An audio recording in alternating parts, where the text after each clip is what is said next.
بعض شبابنا يقول والله ها النظرة الأولى حلال، سامعين هذا التبرير؟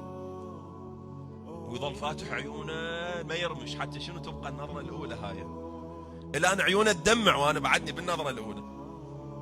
لا أحبائي، النظرة الأولى معناها هاي اللمحة، أنا أمشي هاي بالطريقة بدي أشوف الطريق، هاي اللمحة، هاي النظرة الأولى، مو أنا أظل أباوع وفاتح عيوني وما أرمش وما أدري وش هاي بعدني أنا بالنظرة الأولى هاي.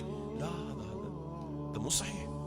إمامنا الصادق سلام الله عليه يقول من نظر إلى هاي النظرة الأولى اللمحة شنو؟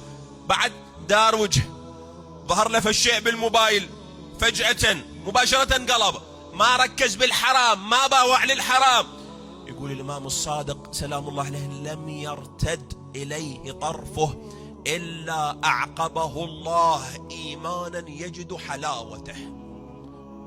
الله يخلي بقلبه إيمان يذوق حلاوته، يحس بحلاوة الإيمان، بجمال الإيمان، يحس بقوة، شاب وغريزة وهاي المناظر قدامي ما باوع حرام، أغض بصري.